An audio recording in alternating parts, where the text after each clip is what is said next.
60% নিচে ভোট পেয়ে মুখ্যমন্ত্রী হয়েছেন, ক্ষমতায় এসেছেন। 60% বিজেপিকে ভোট দেয়নি।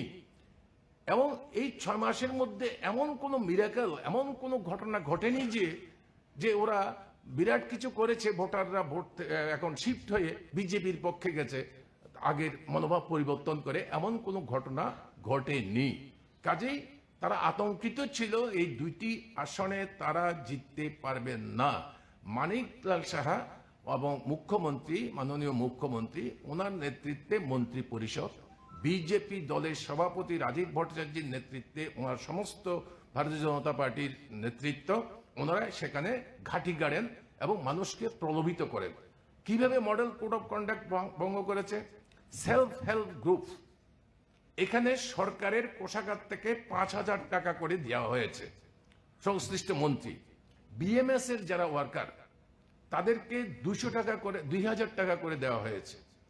আশা কর্মীদের ডেকে নিয়ে ওদেরকে একটা শাড়ি এবং 1,000 টাকা করে দিয়েছে।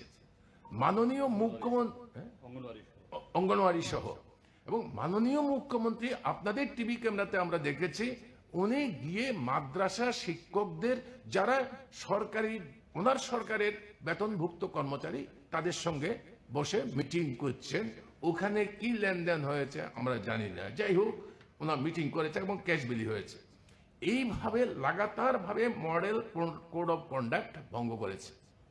আপনারা শুনলে অবাক হয়ে যাবেন যে ওদের এমএলএরা যারা ঢুকেছে সবাই পকেটে টাকার বান্ডেল, এবং এমএলএদের মাধ্যমে আর দায়িত্বপ্রাপ্ত যারা পার্টির লিডার ওইখানকার জন্য, তাদের মাধ্যমে ভোটারদের কাছে ক্যাশ টাকা ভোটারদের কাছে বিলি বন্টন হয়েছে। কাজে এইরকম অবস্থার মধ্যে এই নির্বাচনটা সম্পূর্ণরূপে আজকে পর্যন্ত প্রহসনে পরিণত করেছে। এবং এই যে আপনার এইরকম একটি অবস্থার মধ্যে দাঁড়িয়ে আজকে নির্বাচন, আমরা মনে করি যে এই নির্বাচন সম্পূর্ণভাবে প্রহসনাত্মক নির্বাচন হয়েছে। এই নির্বাচন আমরা মেনে নিতে পারি না। এই নির্বাচন বাতিল করতে হবে। ইলেকশনে এমন কোনো ঘটনা ঘটেনি এই 4 মাসের মধ্যে, ওরা আতঙ্কিত ছিল, এই নির্বাচন জিততে পারেনি। তো আজকেও আমি বিকাশ দেববার কথা বলেছিলাম। তো এরকম একটি অবস্থার মধ্যে আমরা দাবি করছি যে ভারতের নির্বাচন কমিশন এই 2টি বিধানসভা কেন্দ্রের সম্পূর্ণ ভোট কেন্দ্র রিগড হয়েছে এবং ভোট বাতিল করো, নতুন নির্বাচনের ব্যবস্থা করো, এবং সেই নির্বাচন করতে হবে। এখন যারাদের বিরুদ্ধে অভিযোগ চিহ্নিত হয়েছে তোমরা দেখেছো এবং মানুষ দেখতে পেয়েছে, টিভি ক্যামেরার ফুটেজে এসছে, এরা নিজেরা ইচ্ছা করলে দেখতেই পারেন। মাননীয় মুখ্যমন্ত্রী নিজে আগরতলায় বসে দেখতে পাবেন কি নির্বাচন করেছে, কারণ ওয়েবকাস্টিং হয়েছে, তার ভিডিও ফুটেজ সব জায়গাতে আছে, আমাদের কাছেও আছে। আমরাও দেখতে পাচ্ছি যে কিভাবে একটা ভোট কেন্দ্রে দলে দলে লোক ঢুকে ভোট দিচ্ছে, ইভেন 5টার সময়, যখন ভোটার থাকার স্বাভাবিকভাবে কথা না। সবচেয়ে নিন্দনীয় লজ্জার বিষয় হচ্ছে আমাদের রাজ্যের মা বোনদের সম্মান ইজ্জত আমরা অন্যভাবে দেখি। আমরা দেখেছি একটা সেন্টারের মধ্যে একজন মহিলা 20টা ভোট দিচ্ছে প্রতি ঘন্টায়। মহিলা দেখলে সে আগিয়ে যায় এবং বোরকা পরেছে, ভালো করে ফেস ইত্যাদি দেখা যাচ্ছে না, এই এদেরকে পর্যন্ত আমদানি করেছে। তো আমাদের বক্তব্য হচ্ছে এটা, এইভাবে সমগ্র ভোটটা রিগড হয়েছে, জালিয়াতি করেছে। এই নির্বাচন বাতিল করতে হবে এবং নতুন করে এই নির্বাচন ঘোষণা করতে হবে। যারা এই জন্য অপরাধী তাদের বিরুদ্ধে যথাযথ ব্যবস্থা নির্বাচনী প্রক্রিয়া থেকে ভবিষ্যতে তাদেরকে বাতিল করবার জন্য আমরা দাবি জানাবো। এই হচ্ছে আমাদের কথা। আমাদের পার্টির সেক্রেটারি আছেন, আমাদের পার্টির অন্য অন্য ফ্রন্টের নেতারা আছেন, তারা তারপরে বলবেন। কে করে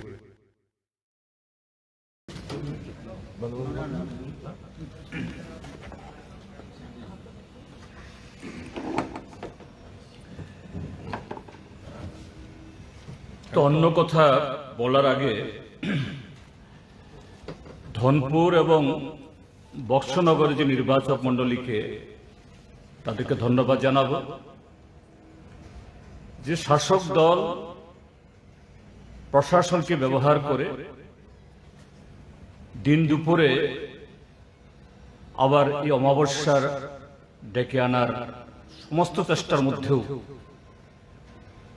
এই দুইটি বিধানসভা কেন্দ্রের যারা নির্বাচক মণ্ডলী শুধু আজকে এই ভোটের দিন না, শুরু থেকে তারা তাদের অধিকার প্রয়োগ করার জন্য নানাভাবে চেষ্টা করেছেন, আপ্রাণ চেষ্টা করেছেন, কিন্তু পারেননি। কারণ শাসক দল গোটা প্রশাসনকে নিয়ে যখন যুদ্ধ ঘোষণা করে, তখন নাগরিকরা অসহায় হয়ে পড়ে। যদিও এটা সবসময় এরকম থাকার কথা না, এটাই হয়েছে। কাজেই ভোটারদের প্রতি আমাদের কোনো অভিযোগ নেই, তাদেরকে ধন্যবাদ জানাচ্ছি তাদের এই চেষ্টার জন্য। দ্বিতীয় আরেকটা হলো যে রাজ্যে গণতন্ত্র পুনরুদ্ধারের জন্য এবং এই উপনির্বাচনের মধ্য দিয়েও যাতে মানুষের অধিকার সুরক্ষিত করা যায়,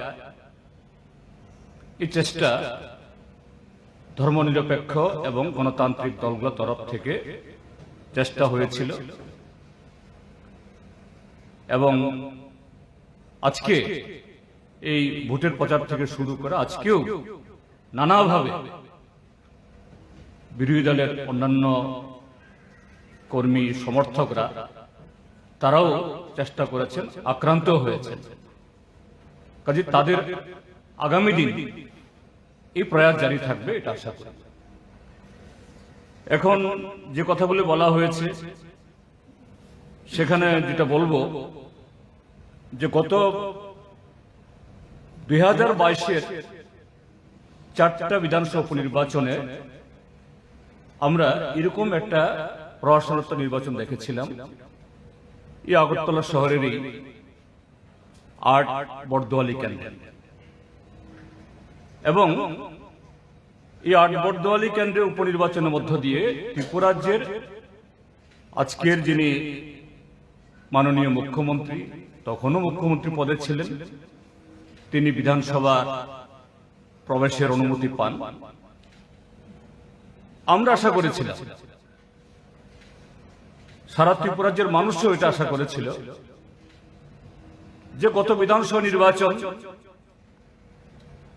এটা অনেক এই নির্বাচনী বিতর্ক হয়েছে, লড়াই হয়েছে, এবং সেই লড়াই থেকে যে ফলাফল যে জনগণ দিয়েছেন, যে 60% মানুষ ভারতীয় জনতা পার্টির এই বন্দা জনবিরোধী অগণতান্ত্রিক রাজনীতির বিরুদ্ধে রায় দিয়েছেন। যাই হোক, আমাদের দেশে গণতান্ত্রিক ব্যবস্থা বা ভারতীয় নির্বাচনী বিধি অনুযায়ী সামগ্রিকভাবে ভোট কম পেলেও যদি আসন বেশি পাওয়া যায়, সরকার তারাই যান, আমাদের ব্যবস্থা তাই। আমরা আশা করেছিলাম যিনি আজকের রাজ্যের মাননীয় মুখ্যমন্ত্রী, তিনি সেই 2022-এর যে কায়দায় তিনি বিধানসভায় প্রবেশ করেছেন, তিনি তার পুনরাবৃত্তি ঘটাবেন না। এই নির্বাচন এবং গত 6 মাস আগে রাজ্যের জনগণ যে শিক্ষা দিয়েছেন তা থেকে শিক্ষা নেবেন, কিন্তু হয়নি। আমরা শুরু থেকেই আমাদের আশঙ্কা ছিল, এখানে আমাদের আহ্বায়ক বলেছেন 16ই আগস্ট আমরা মনোনয়নপত্র জমা দিই, তার পরদিন বিজেপি তাদের মনোনয়নপত্র জমা দেন। দেখা গেল 16 তারিখে সে মনোনয়নপত্র জমার মিছিল আমি ছিলাম।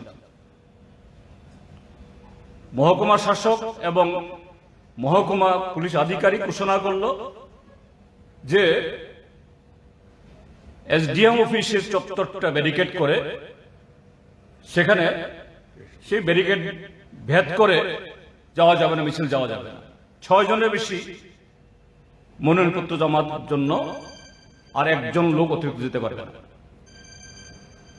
আমরা তখনও সুনামুড়া থেকে ফিরে আসিনি, দেখা গেল সেই ব্যারিকেডের ভেতর তখন পুলিশ আধিকারিক আমাদের শুনিয়েছিল এটা প্রটেক্টেড, এই প্রটেক্টেড এরিয়ার ভেতরে কোনো রাজনৈতিক অ্যাক্টিভিটি করা যাবে না, সেখানে পরদিন মনোনয়নপত্র জমা দেবেন, মুখ্যমন্ত্রী সেখান থেকে বক্তৃতা করবেন, মঞ্চ তৈরি করা হচ্ছে। সেদিন থেকে আমাদের আশঙ্কা হয়েছিল যে এই প্রশাসনিক যন্ত্র যদি প্রথম দিন থেকে এইভাবে শাসক দলের কাছে মাথা নত করে সারেন্ডার করে আমাদের সংবিধান গণতন্ত্রকে ধুলি মিশিয়ে দেয়, তার পক্ষে মেরুদণ্ড সুযোগ রেখে এই নির্বাচন পরিচালনা করা কঠিন হবে। যাই হোক, এই অবস্থার মধ্যে আমরা প্রচার করেছি, প্রচার অংশগ্রহণ করেছি। শাসক দলের সমস্ত ধরনের যে ভয় ভীতি দেখানো, প্রলোভন দেখানো, দিন দুপুরে এই কোড অফ কন্ডাক্ট ভেঙে মন্ত্রীদের সারি বিলি, অর্থ বিলি, টাকা বিলি, সরকারি কর্মচারীদের সাথে মিটিং, এটা আপনাদের পত্র পত্রিকাতে চ্যানেলেও এগুলো প্রকাশিত হয়েছে। এবং যে কথাটা বললাম, এই প্রশাসন যারা প্রথম দিন মাথা নত করেছে তারা শাসক দলের মন্ত্রীদের এইভাবে আচরণবিধি ভাঙ্গা সম্পর্কে একটা জবাবদিহি করাতে পারে, একটা ব্যবস্থা গ্রহণ করাতে পারে।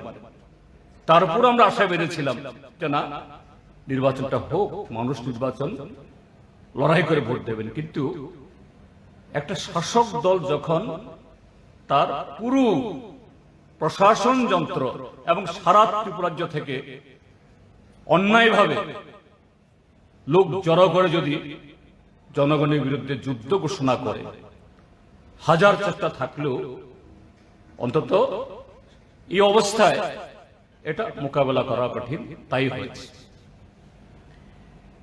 এবং আপনারা দেখেছেন যে এই মুহূর্তে আমাদের অনেক বন্ধুরা ভিডিও ফুটেজ পাঠিয়েছেন, আমাদের কাছে সেই ডিভাইস নেই, আমরা সোশ্যাল মিডিয়াতে এগুলো দেব, আপনাদেরকেও দেব, সাংবাদিক বন্ধুদের মানে যে একটা গ্রুপ আছে সেখানেও দেব।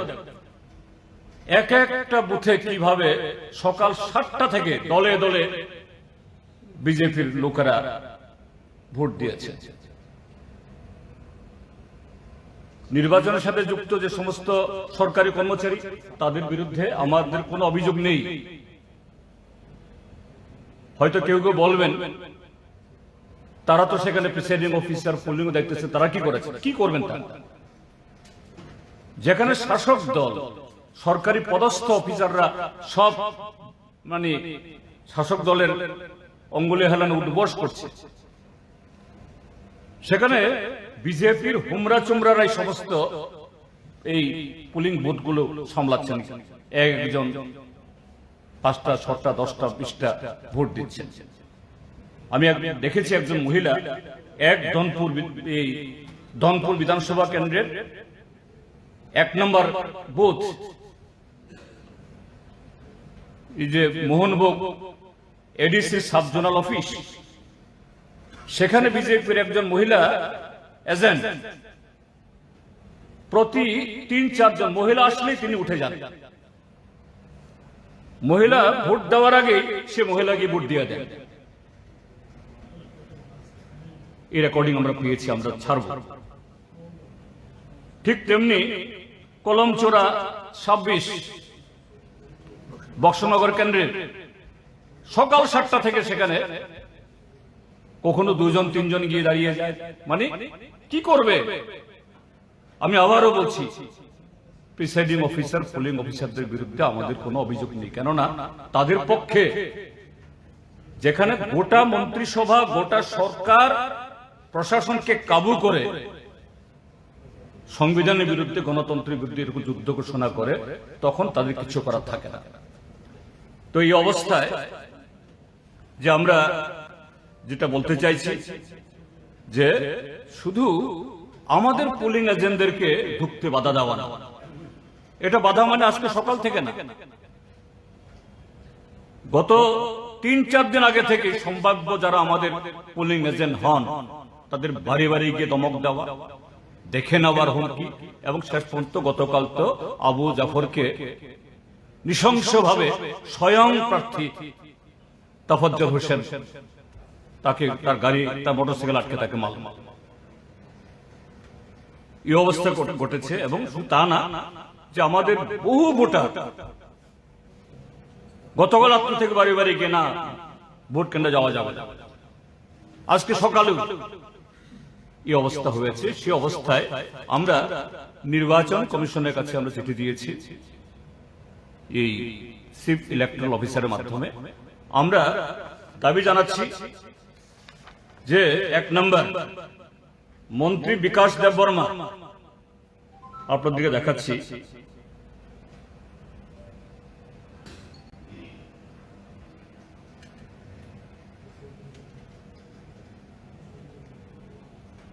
এই যে গতকাল রাত্র 9টায় আমি ডিএমকে মেসেজ পাঠিয়েছি, পরিষ্কার লিখেছি যে এই মোহনভোগে একজন সাহার বাড়িতে, তারপর চন্দলে একজন নোয়াতিয়া বাড়িতে,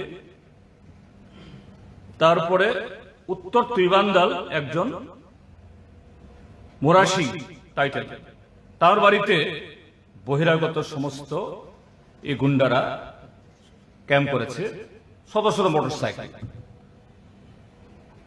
মন্ত্রীও ছিল। আমি ইচ্ছে করি মন্ত্রীর নাম বলিনি, কারণ মন্ত্রীর নাম বললে পুলিশ নিয়ে হয়ে যায়। আমি ডিএম এবং এসপি কে লিখেছি, এবং ডিএম আমাকে সঙ্গে সঙ্গেই অ্যাকনোলেজ করেছেন, ওকে স্যার।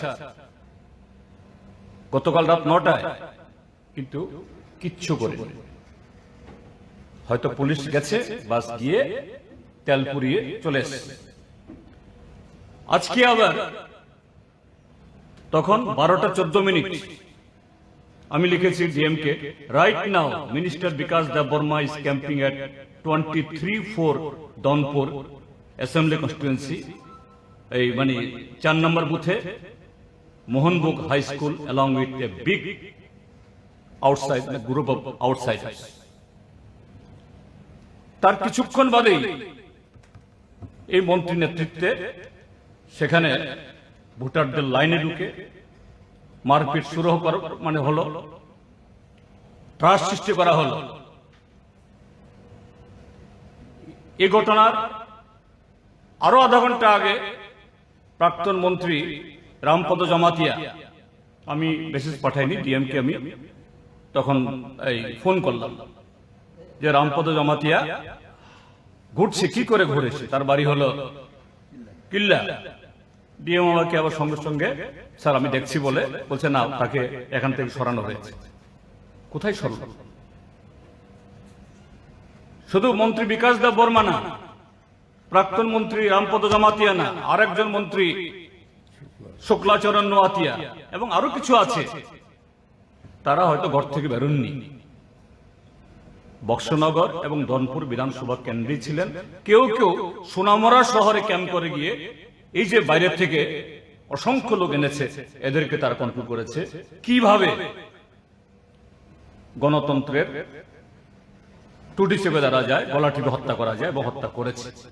কাজে এই অবস্থায় আমরা সিইওর কাছে দিয়েছি with copy to the election commission of India. আমরা বলেছি, arrest Shri Bikash Debbarma who physically led the large number of miscreants to terrorize the voters. কারণ সেখানে গিয়ে বহু ভোটারের মোটরসাইকেল টাইকেল ভেঙেছে, বাড়িঘর ভেঙেছে, হুমকি দিয়ে গেছে, আজকে দেখিয়ে দেবে স্বয়ং মন্ত্রী নেতৃত্বে। আমরা এরপরে বলেছি, remove SP Sipahijala, SP Sipahijala mister Reddy. এই রেড্ডি গত ফেব্রুয়ারির যে ইলেকশন, তখনও তার সম্পর্কে আমাদের বহু অভিযোগ ছিল। গত বিধানসভা নির্বাচনের আগে, তখন তিনি ওয়েস্ট এসপি ছিলেন, ওয়েস্ট ত্রিপুরার পুলিশকে তিনি আরএসএস এর ক্যাম্পে পাঠাচ্ছেন ট্রেনিং এর জন্য। এই রেড্ডি এখন পোস্টেড। কাজেই আমরা ভেবেছিলাম যে রেড্ডি এখনো young officer, young IPS officer, তার ক্যারিয়ার বহু লম্বা, সারা জীবন তো মানিক সাহারা বাঁচাবে না। মাঘ মাস আবারও আসবে, হয়তো ঠিক হয়ে যাবে। কিন্তু এই রেড্ডির নেতৃত্বে পুরো বিধানসভা এই নির্বাচন একেবারে খুব ঠান্ডা মাথায় আরেকটু ডাক্তার মানিক সাহা নাম পড়ে গেছিল তখন ছাপ্পা মুখ্যমন্ত্রী। ভাবলাম তিনি তার ছাপ্পা মুখ্যমন্ত্রীর এই ছাপটা তিনি তুলে ফেলতে পারবেন। আমরা চেয়েছিলাম আমাদের মুখ্যমন্ত্রী তো এই নামটা না থাকুক, কিন্তু তিনি সেই ছাপ্পা থেকে ছাপ্পা তুলতে পারলেন না এবং রেড্ডিকে দিয়ে এই অপারেশনগুলো করালেন। তাই আমরা দাবি করছি পুরো নির্বাচন বাতিল করা হোক, রিপোলিং হোক পুরো বিধানসভা দুটিতে, এবং এই এসপি কে এখান থেকে সরানো হোক। দুইজন যে রিটার্নিং অফিসার তাদেরকে সরানো হোক। তাদের পক্ষে যেভাবে মাথা নত করেছে, মেরুদণ্ড তাদের যেভাবে তারা নত করেছে, এই মেরুদণ্ড সোজা করার ক্ষমতা সেখানে নেই। এবং এই রিপোলিং সোনামুড়া মহকুমাতে কর্মরত যে সমস্ত সরকারি কর্মচারী, শিক্ষক, তাদের দিয়ে হবে না, তাদের দোষ নেই। কারণ সোনামুড়ায় থেকে, জলে থেকে কুমিরের সাথে লড়াই করা কঠিন। কাজে বাইরে থেকে আমাদের রাজ্যেরই অন্য জেলা থেকে লোক নিয়ে তাহলে তাদের উপরে সরাসরি আঘাতটা সেরকম ভাবে হবে না। এটা না হলে পরে এই যে গণতন্ত্রের যে শ্মশানভূমি তৈরি করেছে, এই কলঙ্ক থেকে ত্রিপুরাকে রক্ষা করা যাবে না। এই জন্যই আমরা অত্যন্ত দুঃখের সাথে, বেদনার সাথে এই দাবিগুলি করতে বাধ্য হচ্ছে, এই অভিযোগগুলি করতে বাধ্য হচ্ছে। এবং অবশ্যই এই জায়গায় যে ডিএম, তার সম্পর্কে বলিনি, কিন্তু সেও যে গত ফেব্রুয়ারিতে তার দায়িত্ব ছিল ঊনকোটি জেলাতে, আমরা দেখেছি ডিএম তখন ভালো ভূমিকা নিয়েছেন এবং পোস্ট ইলেকশন সিনারিওতে একজন মন্ত্রীর নেতৃত্বে এই ফটিগ্রাহে প্রচন্ড আক্রমণ করতে গেছিল। এই ডিএমই তখন দাঁড়িয়েছেন যে না, এটা হতে দেব না, কিন্তু তিনিও তার মেরুদণ্ড সোজা রাখতে পারেন। যাই হোক, আমরা তার কথা বলছি না, কিন্তু বলছি এসপির কথা, মানে ক্যাটাগরিগুলো আমরা বলছি। কারণ এই এসপি নেতৃত্বেই বিজেপির সাথে যোগ সাজস করে বসে কাকে কোথায় কোন জায়গাতে রাখতে হবে, থেকে অপারেশন করবে, এগুলি করে আজকে গণতন্ত্রের এই নিধন করেছে। গণতন্ত্রের লজ্জা এবং মানুষের অধিকার এইভাবে বুলণ্ঠিত করলো বিজেপি। কাজে তার শুধরানোর জন্য ভারতের নির্বাচন কমিশন, আশা করি আমাদের এই দাবি, এটা শুধু বামফ্রন্টের না, এটা ত্রিপুরা রাজ্যের সমস্ত গণতান্ত্রিক দলের ইয়েতে। আমি অন্যান্য আমাদের এই বিরোধী বন্ধুদের সাথে কথা বলেছি, তারাও বলেছেন হ্যাঁ রাইট, এই মুহূর্তে এটা ছাড়া অন্য দাবি হওয়া উচিত। আমরাও নৈতিকভাবে সমর্থন করছি। এই হলো আমাদের বক্তব্য।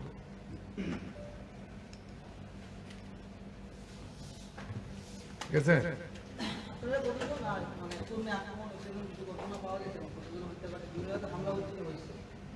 এই তো বললাম তো, আমাদের আবু জাফর একজন, ওকে তো গতকালই খুব মারল, স্বয়ং প্রার্থী। তারপর আজকে জয়ন্ত দেববর্মা, আরো টুকটাক এরকম বহু জায়গাতে এখনো সবটা খবর আসেনি এখন, কেননা সবাই তো ব্যস্ত, এরকম হয়েছে।